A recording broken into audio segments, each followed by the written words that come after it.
Bom dia a todos que estão nos assistindo aí, seja aqui agora ao vivo pela live no Instagram, ou seja assistindo depois no nosso canal do YouTube, nos nossos canais de podcast, plataforma de podcast. A gente disponibiliza esse conteúdo em qualquer plataforma de podcast que você tenha, Spotify, Apple Podcasts e qualquer outra plataforma. Se o nosso programa aqui não está na sua plataforma de podcast, pode falar com a gente que a gente coloca nossas conversas lá.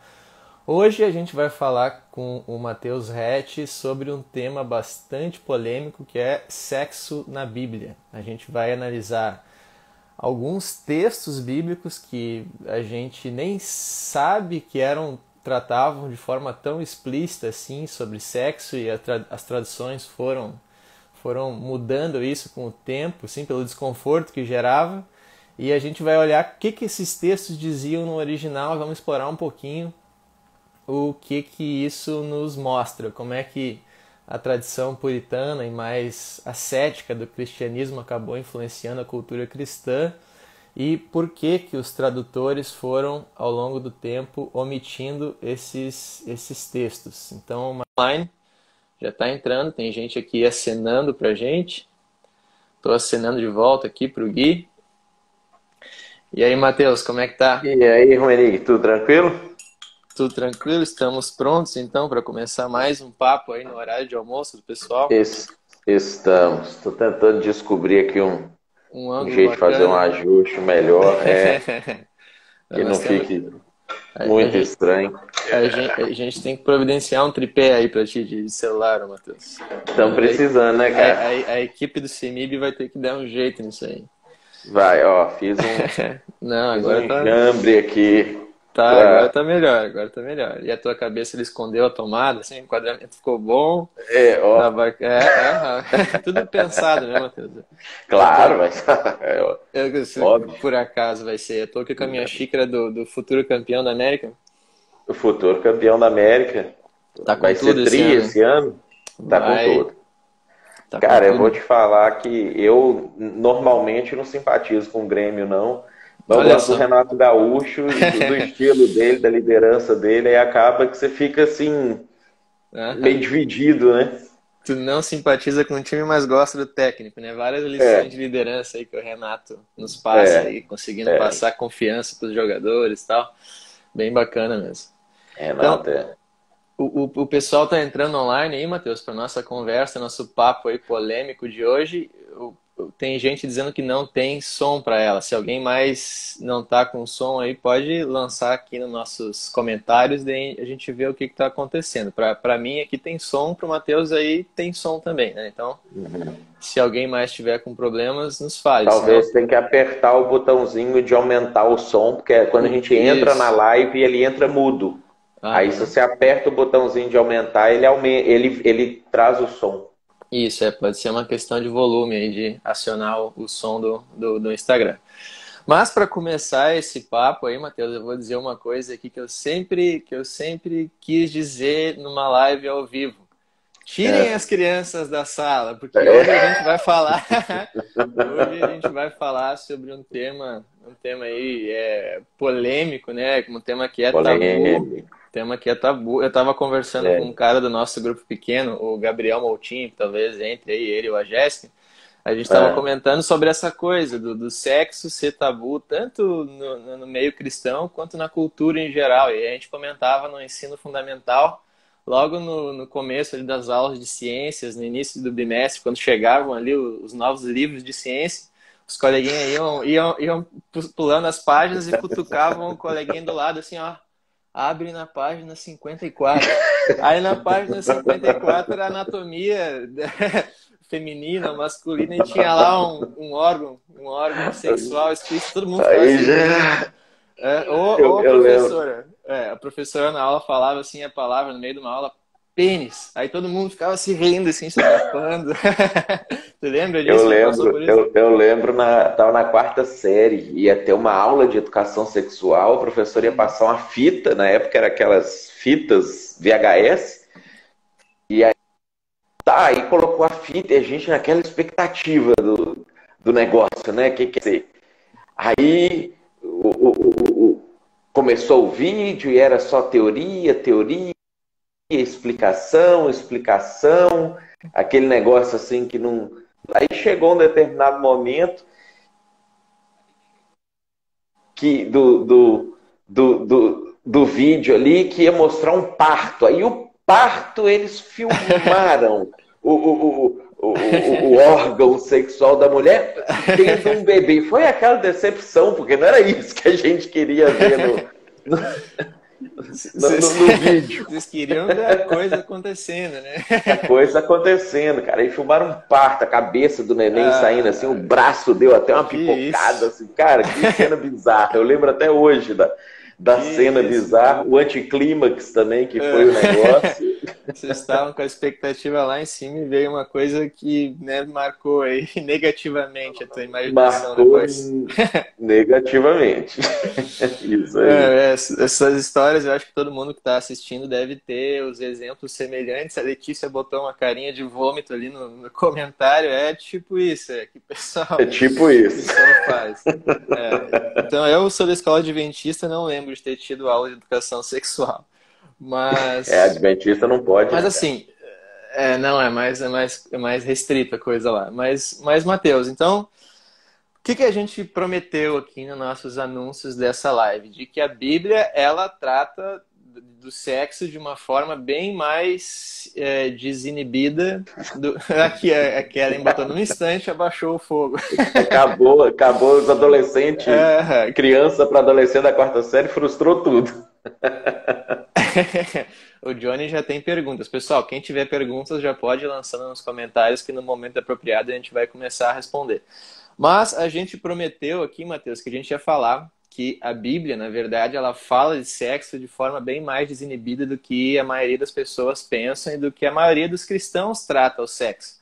Que a Bíblia, na real, ela fala explicitamente de sexo, usa linguagem sexual, que os tradutores, ao longo do tempo, foram amenizando por causa de um desconforto em lidar com esse tipo de linguagem. Então, isso é coisa que pouca gente sabe. A gente fez umas enquetes aqui no Instagram do CEMIB perguntando se as pessoas achavam que sexo era tabu na cultura cristã.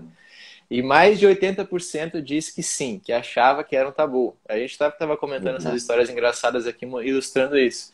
E a gente perguntou também se o pessoal sabia que a Bíblia lidava de maneira bastante explícita com linguagem sexual. E aí é engraçado, a maior parte dos alunos que passaram aqui pelo CEMIB ou pela Igreja Betânia, eles disseram que sim, que eles sabiam. Mas quem não é nosso aluno não sabia que a Bíblia trata de forma bastante explícita com vocabulário sexual. Então a proposta hoje é a gente ler textos e mostrar o que esses textos dizem no original, o que eles contêm de linguagem explícita, extrair algumas aplicações disso. Mas antes da gente ir para os textos, Matheus, comenta um pouco assim, essa questão dos tradutores terem amenizado a linguagem sexual dos textos. A Letícia botou hashtag vem pro CEMIB, eu assino embaixo. Então, o que é uma paranoia nossa dizer que os tradutores começaram a adulterar os textos ou isso aconteceu mesmo? Quão grave é essa coisa dos tradutores terem mudado a linguagem bíblica sobre isso? O que motivou eles a fazer isso? E que impacto isso teve para a cultura cristã dali em diante? Vamos começar por aí. A gente tem uma moral ocidental, greco-romana, cristianizada,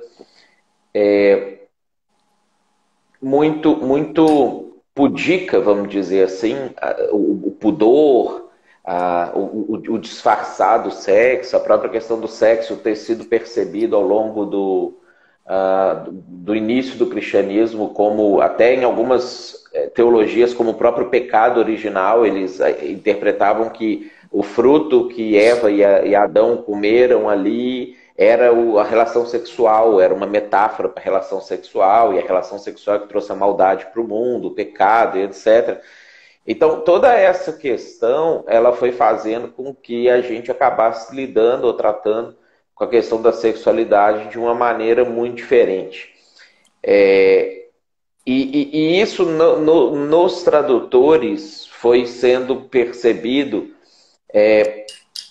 Você vai perceber assim, alguns textos que a gente vai ler que eles não estão totalmente deturpados ou totalmente modificados, mas a linguagem, a forma da linguagem utilizada, ela disfarça e quase esconde. Então, a gente vai ver que nos textos que a gente vai ler aqui, eles vão, se você prestar atenção, eles vão falar sobre o sexo de uma maneira até, um dos textos aqui é até agressiva para o nosso pudor ocidental, beira uma cena de um filme pornográfico, assim.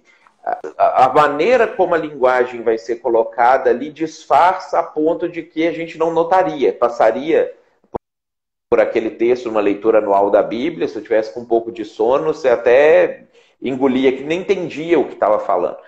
E isso vai modificar também o nosso comportamento, que é a base do comportamento ocidental, de maneira que você vai ver a sexualidade de duas formas. Ou é uma depravação, e aí você vai perceber que as pessoas que não são da igreja, entre aspas, assim, eles vivem ou veem a sexualidade como uma coisa, pode tudo, faz tudo, enlouquecido, orgia e sexo livre, não sei o quê, ou vai ser visto como uma coisa proibida, quase que sagrada, nem se fala muito sobre isso.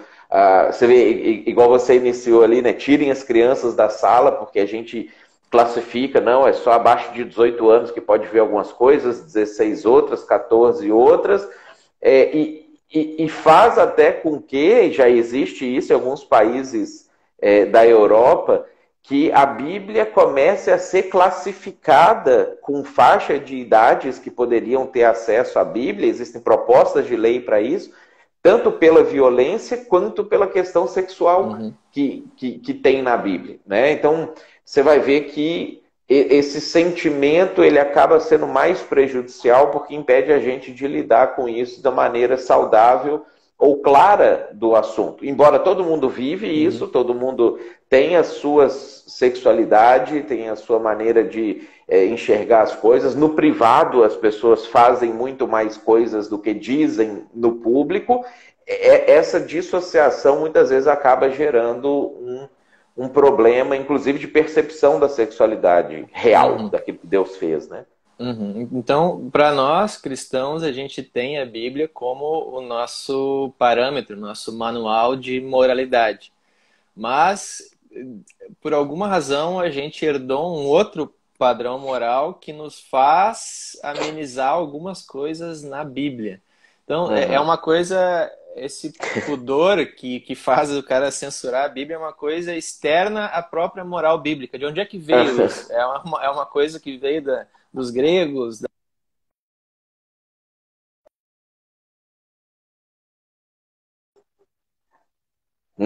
com a tradição cristã.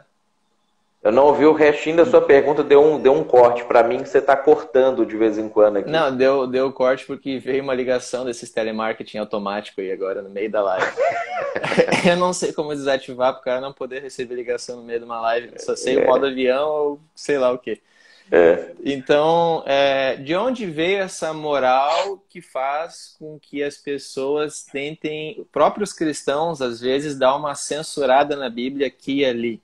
É uma coisa externa que veio da onde? Dos gregos, dos romanos? Dos romanos principalmente. Os romanos é uma coisa interessante porque eles tinham duas morais, vamos dizer assim. Eles tinham a moral do homem romano, do soldado romano, daquela figura masculina, que aí era a coisa do sexo livre, que tinha que viver a vida, fazer as coisas, e você tinha a moral das mulheres, que a mulher tinha que ser recatada, ela tinha que ser resguardada, ela não podia olhar, ver, saber essas coisas. Então, e aí como a Bíblia ela vem censurando o comportamento sexual masculino do Império Romano, censurando o sexo livre, a prostituição e etc., eles acabaram começando a adotar, então, que o comportamento do sexo para a mulher é que deveria ser o comportamento do sexo para o cristão. Então, que não poderia sentir prazer no sexo, que o sexo deveria ser só para procriação, porque isso eles já tinham para a mulher naquela época. A mulher deveria ter sexo para gerar filhos para o seu marido, mas não para ter prazer, não para ter orgasmo, não para ter esse tipo de coisa. Isso o homem buscaria com prostituta, buscaria com amante, buscaria fora de casa. Né? Tem uma cena clássica daquele filme Uma Máfia no Divã, que o Robert De Niro, ele tá fazendo terapia com o Billy Crystal ali, né? E aí tem um momento que o Billy Crystal, que é o terapeuta dele, vê que ele tava com uma prostituta, ele tava com uma mulher, e aí ele fala assim, mas que isso, cara, você tá traindo a sua mulher, saindo com essa prostituta, não sei o quê, e aí ele fala que ele queria receber sexo oral, e ele fala assim, eu não vou receber sexo oral da boca que vai beijar os meus filhos. Então mostra claramente, e aí é aquela ideia do italiano mesmo, já católico, mas isso vem do romano, que é aquela ideia da pureza extrema para a mulher, a mãe dos filhos, a mulher de casa, e um outro comportamento para o homem. Aí o cristianismo, quando ele é incorporado pela cultura romana, ele vai trazer a visão que tinha do sexo para a mulher, passa a ser a visão que deveria ser geral. O sexo como uma coisa impura, suja, não santa, pecaminosa, e aí a coisa desenvolveu para esse rumo. Então houve uma mistura aí de uma tradição cristã com uma tradição romana, que de tal forma ficou entranhado assim, com o cristianismo, que até a percepção, por vários séculos, que até a percepção do não cristão sobre o cristão é tipo, bah, coitadinho, eles não podem aproveitar o sexo, eles devem ser bem limitados na vida sexual privada aí dos casamentos, deve ser bem palha, bem fria essa vida íntima, porque se tem essa percepção de que o crente faz sexo para reproduzir, e que o pecado original seria, na verdade, um ato sexual. E aí isso eu imagino que tenha tido um impacto não só na percepção dos não cristãos sobre a vida dos cristãos, né, sobre as nossas limitações que a gente se autoimporia, quanto na própria vida dos cristãos. Né? Vários crentes devem absorver essas ideias mais puritanas e se autoimpor uns tabus que nem bíblicos são. A gente consegue delinear alguns impactos que essa tradição mais puritana teve na cultura cristã, ou tem até hoje? Até hoje, o próprio falar sobre esse assunto gera desconforto, né? Então você vê que parece que ou eu falo sobre sexo no sentido do secular, que aí é escrachado, que aí é pervertido, que aí é aquela coisa, normalmente nos círculos de homens, né? A mulher ainda faz isso um pouco menos, que é uma coisa mais das impurezas sexuais, de degradação da mulher e etc. Ou não se fala no assunto, né? Não se toca no assunto, não se menciona esse tipo de coisa. E se você falar, você tem que usar códigos, você tem que usar palavras diferentes, você precisa disfarçar. Porque se você for muito explícito, aí já remete àquela coisa do futebol masculino ali, que vai falar bagacerice, como diz aqui no Sul, né? Então gera desconforto. Na próprio diálogo sobre o assunto gera desconforto. Bagaceiro é um termo que não se usa por Brasil afora, aí só aqui no Rio Grande do Sul? Isso é local. Não sabia, hein? Aprendendo coisas aí, porque quem não sabe, Matheus é mineiro. A Kellen escreveu que a ideia que o pessoal tem da vida sexual cristã é monótona, né? Exatamente. Por causa dessa tradição. Exatamente. Mas, então, e literalmente monótono, né? Monótono significa em apenas um tom. E aí é a própria ideia do papai e mamãe, né? A relação sexual papai e mamãe, ou seja, a única formato de relação sexual permitido para gerar filhos, que em inglês chama posição do missionário. Né? Então você vê, em inglês eles já usam um termo cristão para se referir a essa posição sexual que seria a única permitida, o único tom permitido na relação, né? Tem até alguns manuais de sexualidade cristã de algumas denominações mais restritivas que só colocam tipo, a figurinha dessa posição como a única mais santa. Assim.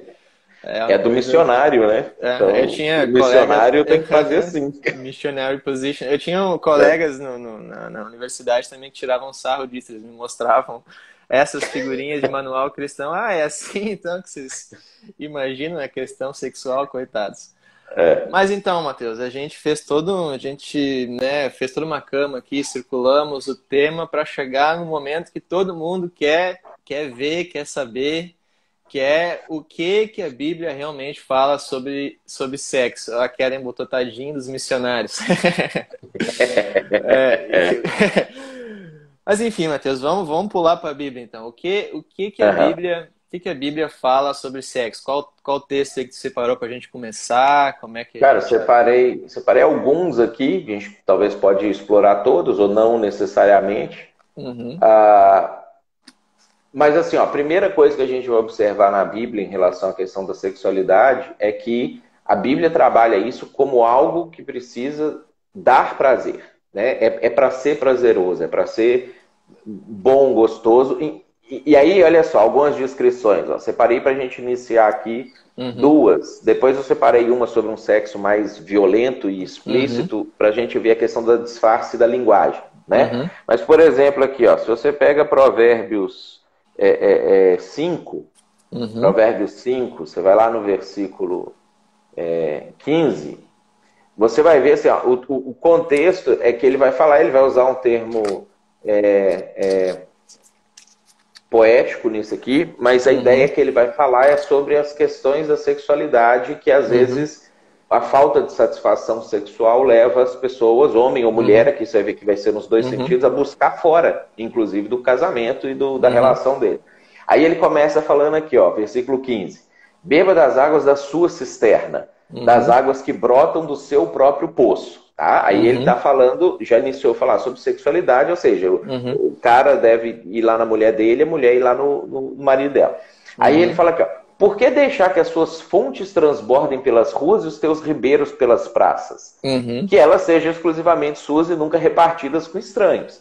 Né? Então, ele está falando já aqui desde o início sobre a questão de prazer. Ele está falando aqui já desde o início sobre a questão de esse transbordar é a questão da excitação sexual, do desejo, do tesão. É isso que ele está trazendo aqui. Aí ele fala, seja bendita a sua fonte. Né? Aí, lá no versículo 19, ele usa um termo que para nós não faz nenhum sentido, que ele fala assim, gazela amorosa e corça graciosa. Parece uma ofensa. Parece uma ofensa. Mas se a gente for olhar no funk brasileiro, é a ideia da potranca, a ideia é essa figura que ele está construindo aqui. É um animal ali enlouquecido. Né? Aí ele fala assim, ó, que os seios da sua esposa sempre o fartem de prazer e sempre o embriaguem os carinhos dela. Aqui, no texto hebraico, ele já está fazendo uma descrição de uma relação sexual mais fogosa. É tipo, você tem que ir ali e gostar daquilo ali, e se refestelar com aquilo ali. E aí, a linguagem poética já dá uma disfarçada. Na mesma toada, porque isso aqui é Salomão que escreveu lá em Cânticos ou Cantares, dependendo da versão da Bíblia, que também foi Salomão que escreveu. Acho que Salomão foi um cara que falou mais abertamente sobre isso, porque ele tinha doutorado em sexologia, né? O cara pegou no mínimo 1000 mulheres que foram contabilizadas ao longo da vida dele. E esse tinha experiência. Na época aqui de Cânticos, ele diz, que já tinha 130. Né? Ele então vai contabilizar as esposas e as concubinas. O harém dele tinha 130 mulheres nessa época que ele escreve isso aqui. É um cara experiente também, né?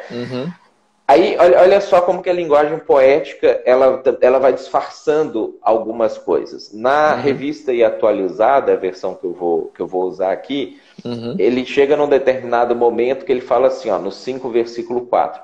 O meu amado meteu a mão por uma fresta. E o meu coração se comoveu por amor dele. A comoção que ela sentiu aqui não é uma comoção de expectativa.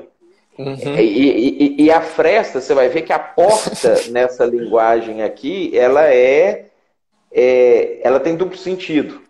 Tá? Então você tem a porta do lado do homem e você tem a porta do lado da mulher. Do lado do homem, ele mete a mão na fresta da porta. Né? Do lado da mulher, olha o versículo 5, como é que fala. Ó. As minhas mãos destilavam mirra e os meus dedos mirra preciosa, eram os óleozinhos aromáticos que eles tinham na época, sobre a maçaneta do ferrolho.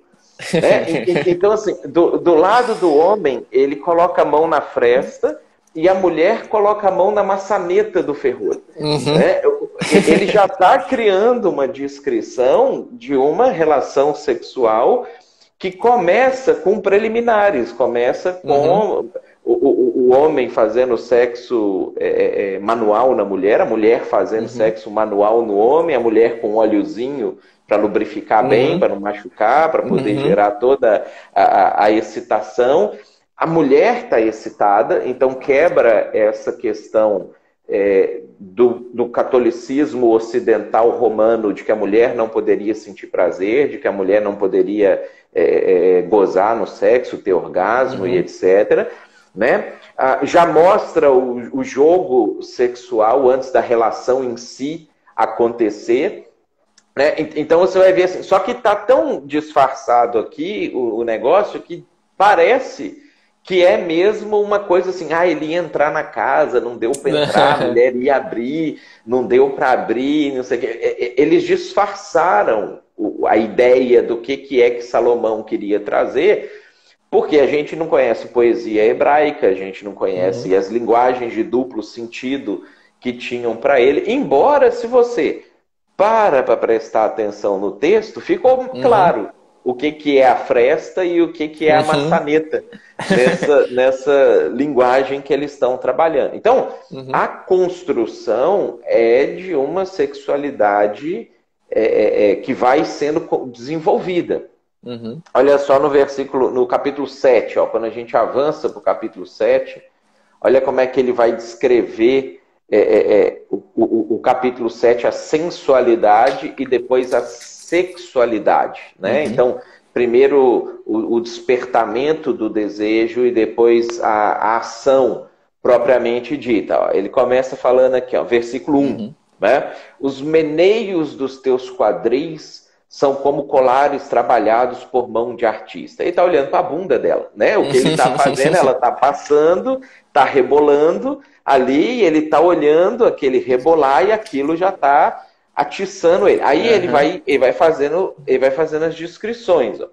O teu umbigo é taça redonda que não falta bebida. Né? Então eles já estão, a construção já é uma construção de excitação. Né? Teu ventre é monte de trigo, vai falar, os teus dois seios como duas crias gêmeas de uma gazela. Ele vai construindo os elogios, e depois ele vai elogiando o resto do corpo dela, o pescoço como torre de marfim. Que ela já tinha elogiado as pernas dele como duas torres de marfim firmadas, então eles são sarados também, né? Cuidar do corpo é importante para isso aqui desenvolver também. Aí depois, olha como é que ele vai falando aqui para a mulher, lá no versículo 7. Ó. Esse teu porte é semelhante à palmeira, e os teus seios a seus cachos. Então a gente às vezes não conhece palmeira, não faz muito sentido para nós isso aqui. Dizia eu, olha o que está povoando a mente dele. Subirei à palmeira e pegarei os teus ramos. Sejam os teus seios como os cachos da vide. E aí, o que você faz com o cacho da vide? Né? Cacho da vide é uva, né? Você chupa a uva. Né? E o aroma da tua respiração como das maçãs. Então, a própria construção do texto, olhando atentamente, a gente já desvia dos disfarces da tradução, mas a tradução meio que maqueia isso para a gente, faz com que a gente tenha um pouco de dificuldade de enxergar que ele está descrevendo, ele vem desde o capítulo 1, descrevendo o cortejo, descrevendo os elogios, descrevendo o início de um namoro, ele vai mostrando que as palavras são importantes, o carinho é importante, mas já no capítulo 7 ele já está chegando nas preliminares, e aí no 7 ele já chega no que vai se tornar relação sexual. que vai do desejo, do pensamento, da construção que ele vai fazendo, mostrando, a Bíblia mostrando para nós que o sexo não é algo sujo, o desejo, tanto do homem quanto da mulher, não é algo a ser reprovado ou reprovável, que a mulher ela tem que ter excitação, sim, que ela tem que ter orgasmo, sim, que ela tem que ter desejo, sim, e que os corpos devem ser usados nessa questão livremente, não só na posição do missionário. Né? O missionário não chuparia uva aqui no contexto. Né? Acho que no manual lá que você citou da sexualidade não tem essa coisa assim, nossa, isso aqui é uma palmeira com cachos, estou doido para subir e pegar esses cachos para mim. Sim, eu acho interessante disso tudo que você está falando, Matheus, de que apesar de ser uma linguagem e um jeito de construir que não é vulgar, ele é bastante erótico. Tem a questão de uma construção, de um erotismo, de uma sedução entre o casal, de uma intimidade que é bem bacana de explorar. Mas além da questão do maquiamento da tradição, tem várias tradições que vão dizer que não. Cântico não está falando de uma intimidade entre casal. Isso aqui é uma metáfora, uma alegoria para a relação de Jesus com a igreja. Nada disso de coisa de sexo aqui no livro de Cantares. Isso aí é uma forçação de barra, né, Matheus? Totalmente. Isso começou com os próprios judeus. Já tinha alguns judeus puritanos ali no século II, I antes de Cristo, que eram mais rigorosos com essa questão da sexualidade, que já começaram a falar que cântico era Deus com Israel. Aí depois a igreja, que foi querer eliminar completamente essa questão da sexualidade da Bíblia, e falava que cântico era Jesus com a igreja. E na verdade, tem nada a ver. Né? Cântico claramente é um cara que já tinha a essa altura aqui 130 mulheres contabilizadas na experiência dele, que está cortejando a 131ª e vai construir mostrando o que é uma sexualidade vigorosa e que Deus não reprova. Né? Tanto que Deus falou, beleza, vamos pôr isso aí na Bíblia para o pessoal ver como é que é para ser. Né? Daqui a uns anos o povo vai começar a enfiar minhoca na cabeça, vai começar a perder isso aqui que eu criei de gostoso. Então deixa eu deixar isso aqui para o povo, dá para ter preservado ali. É bem importante ter isso em mente, Matheus. Mas daí eu quero te fazer a pergunta que todo mundo que está assistindo quer te fazer. Isso aqui que a gente leu, tem uma linguagem aqui que foi meio codificada pelos tradutores, ou no original isso aqui era mais explícito? Todos esses textos que a gente leu, como é que é aqui em Cantares? Era mais explícito e inclusive por uma outra situação, porque isso aqui fazia sentido no contexto da época. Por exemplo, se a gente fosse falar, vamos pegar aqui lá na década de 90, né, quando El Chan lançou a musiquinha Vai Ralando na Boquinha da Garrafa.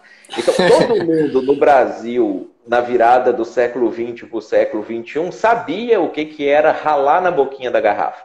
Né?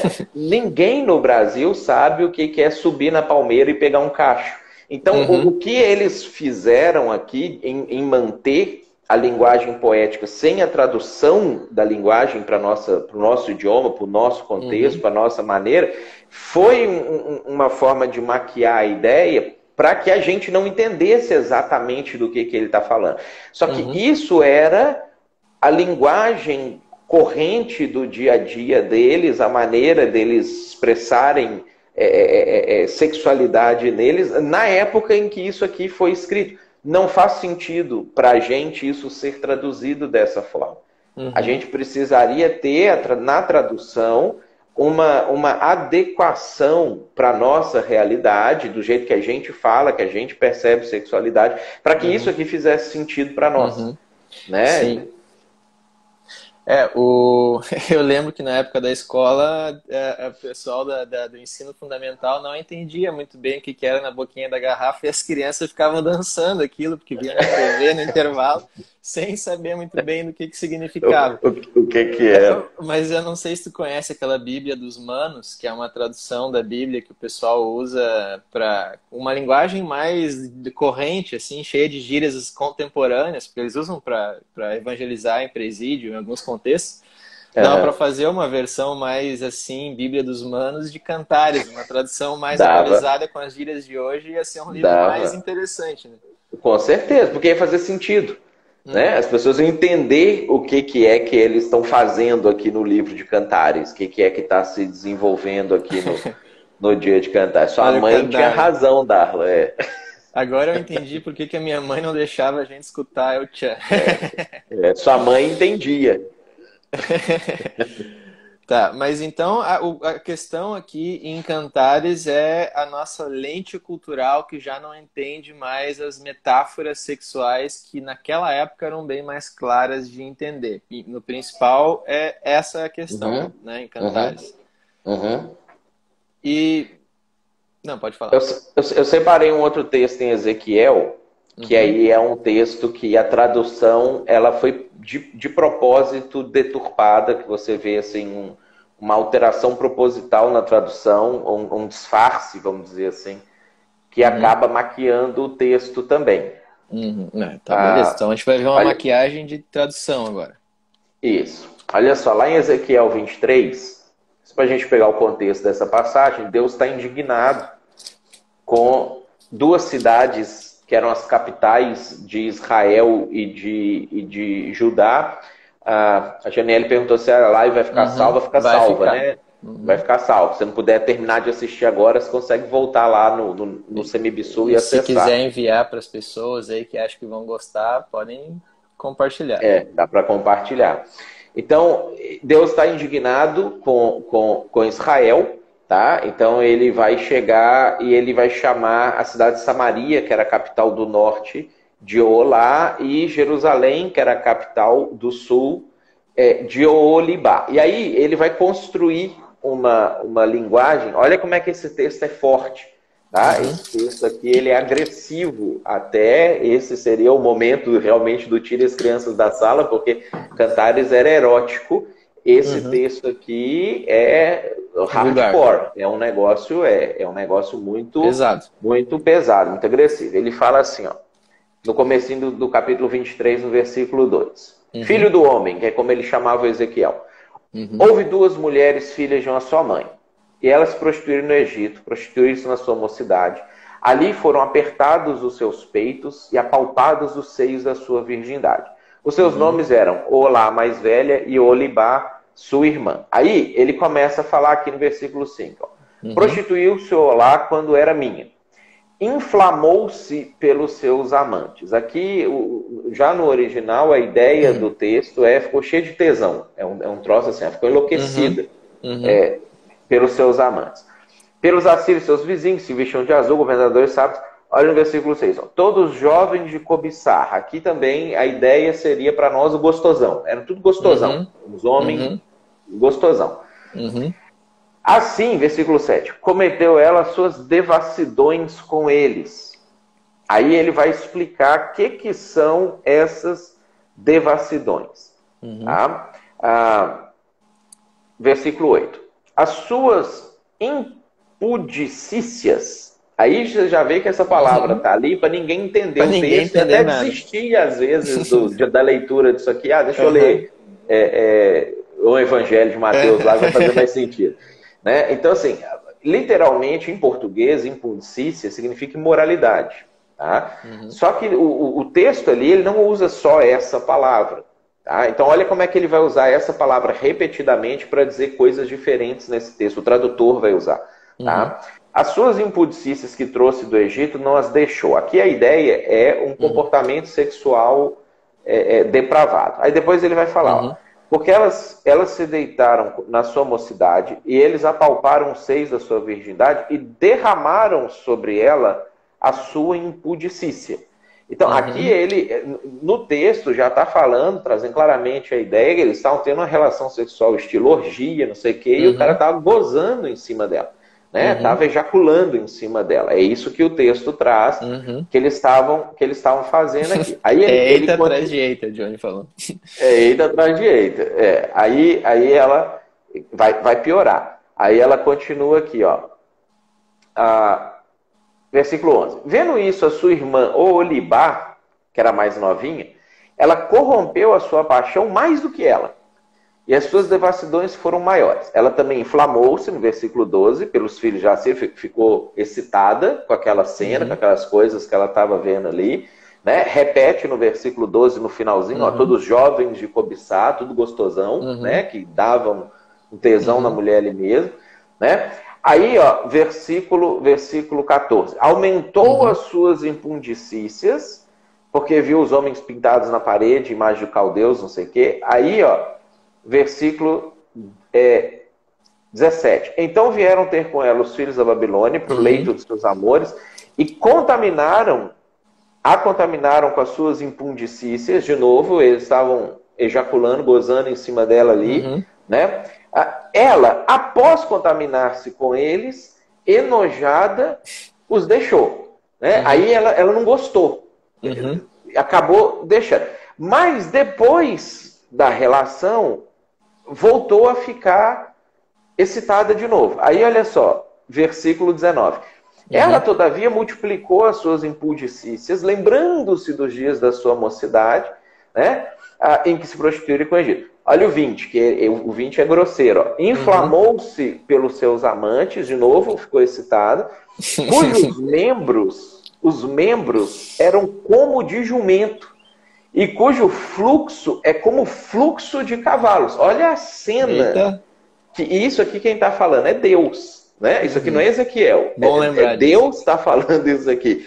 Olha a cena que Deus está descrevendo. Ele está querendo fazer que as pessoas entendam, visualizem a cena desses caras com os pintos gigantescos ali e aquela relação sexual enlouquecida, o fluxo de cavalos, a ejaculação desses caras, gozando para tudo quanto é lado, para Deus trazer para a gente a ideia do que é que ele estava sentindo quando o povo de Israel estava indo atrás de outros deuses e largando ele.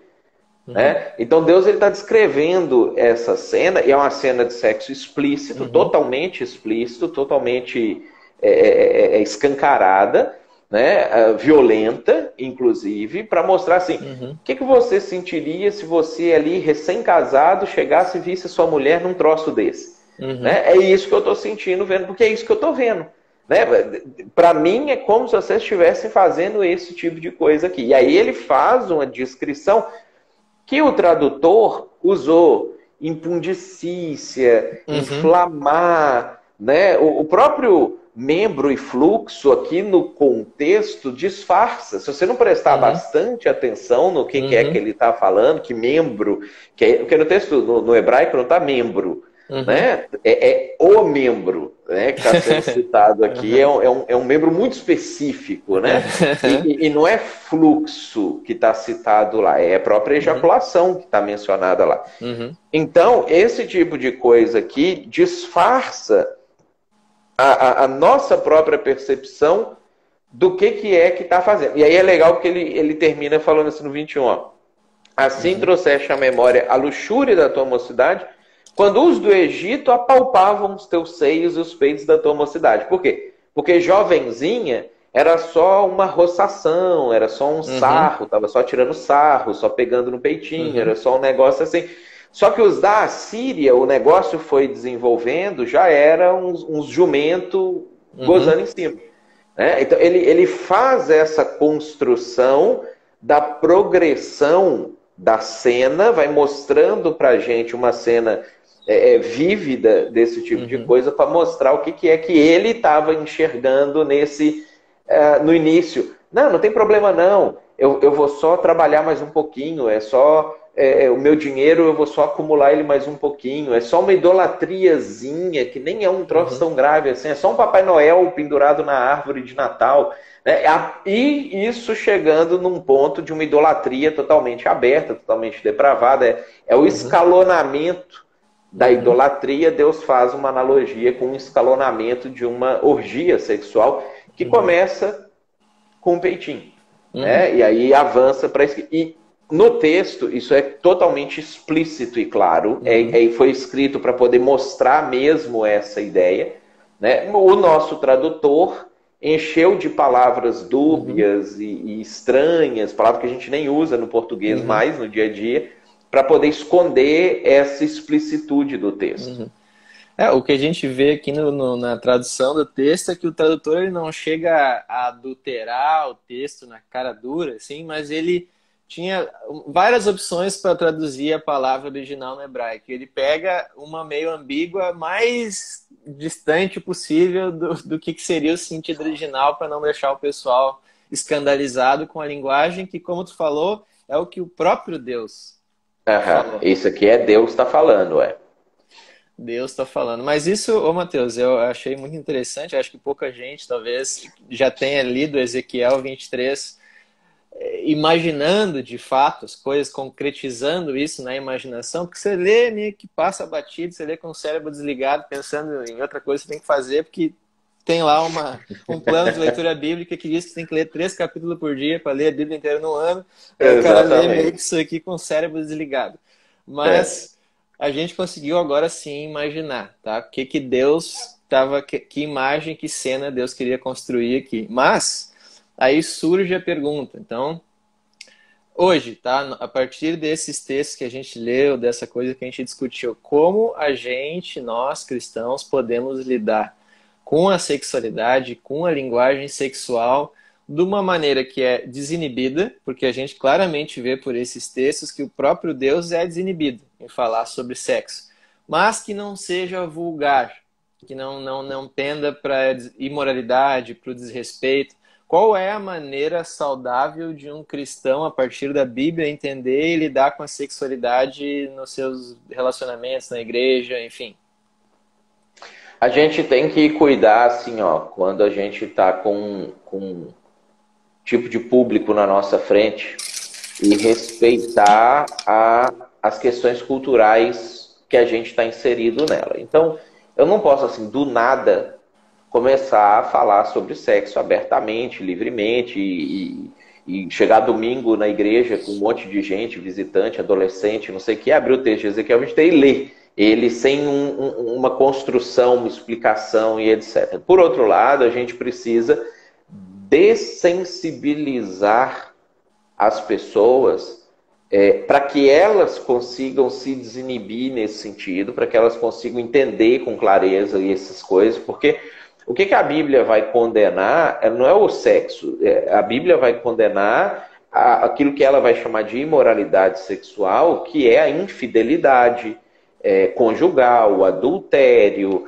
o sexo livre sem compromisso, esse tipo de coisa é que a Bíblia vai condenar, porque Deus sabe o dano que isso causa na vida das pessoas. A Bíblia é um livro de amor, inclusive que eu tenho que amar as outras pessoas, então como a sexualidade ela implica em criação de vínculos que não deveriam ser desfeitos, que implica em fidelidade, em confiança, uma série de outras coisas. Esses são os limites que a Bíblia vai trazer. Ela não vai trazer limites sobre o sexo em si, ela vai trazer limites sobre o comportamento das pessoas. Né? Assim como a Bíblia não traz limites sobre comida, ela fala que você não deve ser um guloso. Né? Não traz limites sobre bebida, ela fala que você não deve viver bêbado. Os limites eles são os limites destrutivos. Então, enquanto o sexo ele não é destrutivo, ele deve ser conversado, ele deve ser falado. É uma área que as pessoas elas têm dificuldades, problemas, circunstâncias. Como a gente, ser humano, tem problema em quase todas as áreas, ou todas as áreas da vida da gente, só que é muito mais fácil eu falar assim, puxa, eu estou triste hoje, do que eu falar assim, puxa, eu não estou sentindo tesão mais.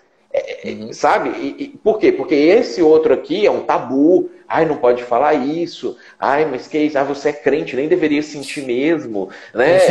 Toda essa questão envolvida, que a gente tem que sensibilizar as pessoas para que elas consigam enxergar o sexo como uma coisa normal, assim como comida é normal, assim como beber é normal, transar é normal, passear é normal, visitar uma praia é normal, são coisas normais no nosso cotidiano, do nosso dia a dia. Né? Por exemplo, Jesus, quando ele vai falar lá em Mateus 5, sobre se você vai olhar para uma pessoa com intenção impura no seu coração, não sei o quê. O texto lá também dá uma disfarçada. Jesus está falando de masturbação. Né? Ele está falando ali principalmente para homem, embora mulher também tenha isso, mulher tem menos, por isso que ele está enfatizando a questão masculina ali, dos caras porque ele fala assim, se você precisar, você tem que arrancar seu olho e sua mão. né? Uhum. Porque a ideia é que você está olhando e está ali Uhum. masturbando. E você precisa controlar isso aí, porque você não pode tratar a mulher como um objeto para saciar seu prazer, o seu desejo, sua vontade. Uhum. A Bíblia vai falar, você quer ter sexo, você vai lá, assume um compromisso com a mulher, casa com ela e tem sexo com ela. Uhum. E aí a gente tem um outro lado dentro do casamento que hoje tem se tornado um outro tabu e principalmente os movimentos feministas, movimentos de esquerda, eles começaram a tratar da ideia do estupro dentro do casamento, né? Do estupro do homem em relação à sua mulher. Eu vejo muito artigo sendo escrito naquele site ali do UOL. Eles têm uma seção ali, eu até esqueci o nome agora, mas é meio rosinha assim, e é Uhum. feminina, um troço assim, tem um nome que eu esqueci agora, mas que eles falam bastante sobre a questão da sexualidade, e praticamente toda semana, se não de 2 em 2 semanas, eles escrevem um artigo ali, onde uma mulher fala que ela estava sendo estuprada pelo seu marido e não sabia.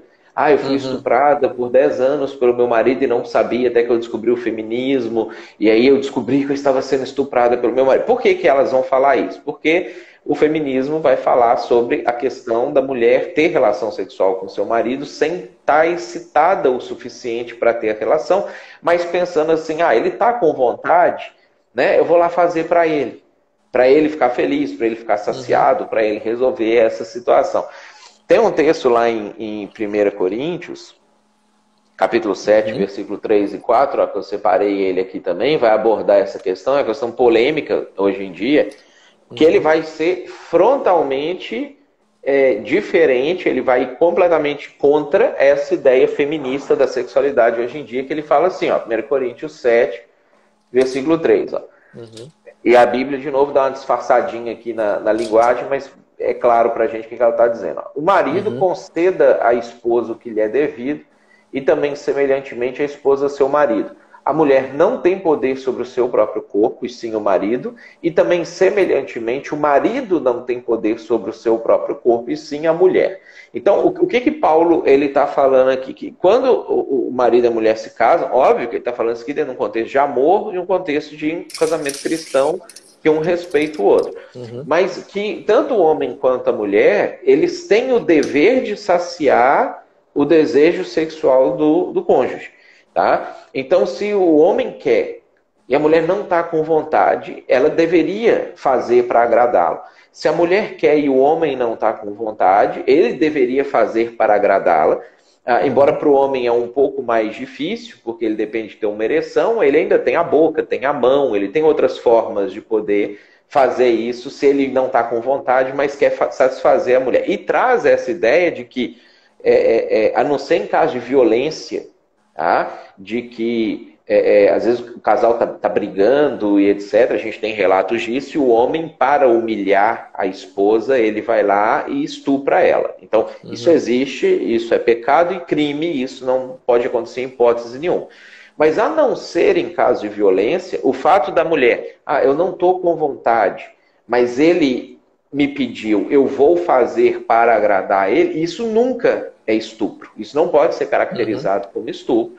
Pelo contrário, isso faz parte de várias outras coisas que às vezes a gente não está com vontade, a mulher da gente pede, o marido da gente pede, e a gente vai lá, poxa, eu não estava afim de sair, mas ele pediu para sair, vou lá sair com ele, para ele ficar feliz um pouco. Uhum. Eu não estava afim de ajudar nesse negócio aqui na casa, mas ela pediu, vou lá, sem vontade mesmo, ajudar para ela ficar feliz. O sexo entraria nessa condição em algumas questões, porque existem N fatores, tanto para o homem quanto para a mulher, que faz com que nem sempre esteja sincronizadinho, né, o Uhum. desejo sexual. Ainda mais quando o casamento vai avançando ao longo de 5, 10, 20, 30 anos, vai desincronizando muitas vezes mais ainda. Você tem questões hormonais que vão envolvendo, você tem a questão da novidade, que não é novidade mais, isso é uma coisa que também é tabu e não é abordado sobre a situação. A Lília colocou ali, começa ruim, depois fica bom.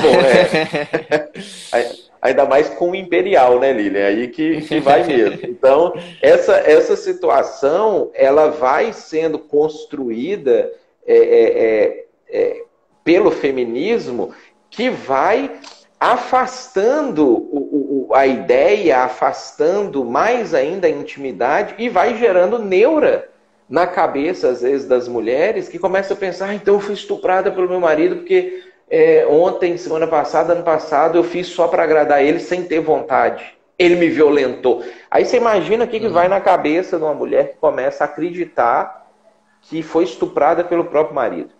Né? Então você vê que como a igreja deixa de tocar nesses assuntos, a igreja deixa de falar sobre esses assuntos, isso vai criando outros conceitos e aí a sexualidade sim vai sendo pervertida na cabeça das pessoas. Faz muito sentido pensar assim, uma das consequências da gente, nós cristãos, não conseguir lidar abertamente, discutir abertamente a questão do sexo, a gente deixa isso aberto para outras ideologias meio que tomarem conta com seus próprios conceitos sobre sexo, e os cristãos acabam comprando a ideia, por exemplo, essa do estupro pelo marido, porque não tem um espaço para discutir isso, ou não tem, né, as condições para discutir isso dentro da própria igreja e ter os conceitos mais saudáveis e bíblicos sobre o assunto. Eu acho bem importante ter trazido esse ponto, ô Matheus. Eu não sei se tu tem alguma outra coisa para falar, a gente tem pergunta para responder, Matheus, sobre uma última coisa que eu separei aqui, que é curiosa na Bíblia, né, e como que a Bíblia coloca as coisas de forma escancarada também. Assim, a gente tem várias cenas na Bíblia e relatos sexuais, de situações sexuais, de estupro, de até os filhos de Davi lá, o filho com a filha que o cara estuprou a irmã ali, aí ela depois queria ficar com ele não quis mais. A Bíblia tem uma série de situações, mas Gênesis 38 tem uma figura interessante aqui que mostra esse problema da sexualidade, que é um problema muito antigo, né?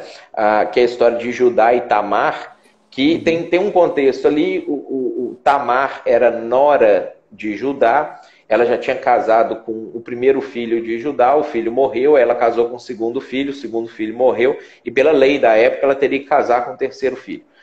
Só que ele começou a achar que a mulher era amaldiçoada, que se casasse o terceiro filho com ela, o filho ia morrer, e aí ele começou a não deixar eles casarem mais. A mulher naquela época precisava casar, precisava ter filhos, dentro dos contextos que ele queria lá, ela queria isso, ela começou a achar ruim essa situação e fez uma armadilha para ele. E é curioso como a Bíblia fala isso, porque lá no versículo 13 fala assim, no 12 fala que eles estavam tendo problema, no 13 fala assim, que comunicaram para Tamar: eis que o teu sogro sobe a Tímina, uma cidade lá da volta, para tosquear as ovelhas. Falaram para ela. O pessoal sabia, já na época, que o Judá andava com prostituta. Isso era uma coisa escancarada, visível, percebida pelas pessoas. Era um problema sexual que ele tinha ali. E já visto, né? Aí, ela se despiu das vestes da viuvez, colocou um véu, se disfarçou, foi na entrada da cidade, que era no caminho, e seduziu o cara, e aí o cara ficou doidão, foi lá, deitou com ela sem ter com o que pagar. Então, assim, essa questão da sexualidade, ela não é disfarçada na Bíblia. E esse Judá não maqueia. E esse Judá aqui é o patriarca da tribo de Judá, que depois vai falar que Jesus é o leão da tribo de Judá. Esse cara aqui, que tinha desvios sexuais, isso leva a ter uma série de problemas depois, ou seja, tem que tratar os desvios sexuais, mas não tem que fingir que eles não existem. Eles existem. E eles geram transtornos, geram problemas, mas eles precisam ser falados e conversados e tratados para que eles não causem problema e o sexo seja só bom, seja só subir na palmeira, pegar os cachos e chupar uva, não gerar esses outros problemas aqui que gera. Eu acho bacana trazer esse exemplo para mostrar como a Bíblia lida com esse tema sem tabus. Mais um exemplo de como é que a Bíblia lida com isso abertamente. E o Johnny, a gente está chegando no fim da live já, no nosso horário, o Johnny fez uma pergunta no começo da live, lá nos comentários, sobre Levítico 18, onde a Bíblia proíbe que os seres humanos tenham relações sexuais com animais. E a pergunta dele isso era uma prática comum na época, seres humanos terem relações sexuais com animais? Como é que é isso? Não era só na época, né, Johnny? É até hoje. É que o pessoal da cidade o mais urbano e o pessoal, hoje em dia, que tem acesso à pornografia no computador, na televisão, no Netflix e etc., mudou um pouco esse comportamento, mas até hoje, em situações de contexto rural e em países isolados, tipo Afeganistão, Mongólia, que o cara vive a vida inteira ali, ele tem o pai, a mãe, ele e as ovelhas, né? A iniciação sexual dos homens, principalmente nesses lugares, se dá com o animal. O cara tá enlouquecido ali, excitadão, começa a enfiar o membro de jumento dele ou o membro de passarinho dele, dependendo do tamanho, em tudo quanto é buraco, inclusive nos animais. Então, Deus ele tem que intervir, né, e frear esse tipo de comportamento, nada novo debaixo do sol, né? Deus tem que frear esse tipo de comportamento porque ele era comum, né? Eu li tem umas 2 semanas que veio um artigo da Super Interessante ou da revista Galileu, não sei, eu assino as duas ali na rede social e de vez em quando aparece uma mulher que fez um experimento, que teve uma relação sexual com um golfinho, e aí eles construindo, você viu isso aí, né? E eles construindo a ideia dentro da ciência que foi uma relação que gerou laços afetivos entre ela e o golfinho, e não sei o que, e tudo mais. Então, assim, o ser humano, ele é meio sem limites, né? E aí Deus, ele tem que pôr uns limites de vez em quando, assim. Nesse texto de Levítico 18, que o Johnny citou, não fala só dos animais, né? Vai falar sobre não ter relação sexual com sogro e sogra, com filho, com neto, com irmão, com tia. Ele cria toda uma árvore genealógica ali de pessoas que até onde você está proibido de ter relações sexuais e a partir de onde que você vai estar permitido de ter relações sexuais com outras pessoas, né? Então vai criar umas limitações assim também para poder dar uma freada nesse ímpeto do ser humano que a mulher tem, mas o homem é piorzinho, né? Às vezes lá no seminário eu comento quando a gente tem aulas, principalmente aula sobre pregação da aula e etc, sobre postura no palco, etc. Aí eu ensino os homens, né? Os homens a não ficar coçando o saco na hora que está pregando, que isso causa nojo nas mulheres. A mulher não fica excitada porque o cara está coçando o saco, mas causa repulso. Mas as mulheres também não fazem determinados gestos lá no palco, porque o homem é um semi-animal, né? Então ela pode estar lá pregando a palavra do Senhor, falando coisas maravilhosas do reino de Deus. E se ela começa a fazer uns gestos, menear o quadril e se mover de algumas formas, acabou. E aí o cara, o homem é um semi-animal que Deus, sabendo disso, tem que pôr uns freios e uns controles ali para não enlouquecer tudo, né? É, bacana comentar isso. E o pessoal pode até ficar meio perplexo com essa questão de até hoje tem certos contextos em que relações com animais é uma coisa que acontece. Mas a minha mãe, ela é enfermeira, ela trabalha em bilheteira e hospitais, coisas. Então, eu não vou descrever nenhuma delas, mas ela me deu vários relatos em primeira mão de gente aí do interior, sei lá, mendigo, morador de rua, que faz coisas que não é coisa de Levítico mesmo. Eles precisavam de algumas proibições, eles precisavam ler Levítico e aprender algumas coisas sobre sexualidade. E depois aparece lá no pronto-socorro para tentar resolver o que está entalado, né?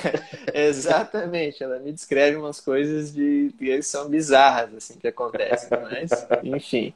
Minha nossa, vixe atrás de vixe, o pessoal comentando. É verdade. A gente precisa de uns limitadores aí para a sexualidade. Precisa.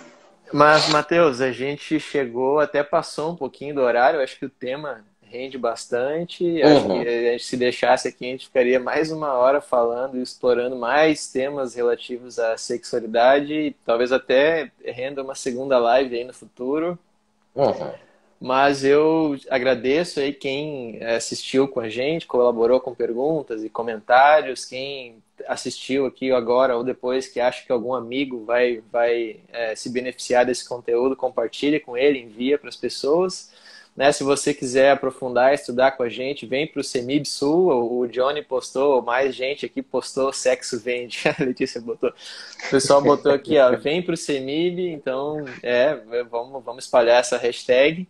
E te agradeço a ti, Matheus, pelo teu tempo, disposição para passar com a gente esses textos bíblicos e discutir esse tema que é bastante importante, bem pouco discutido aí no meio cristão.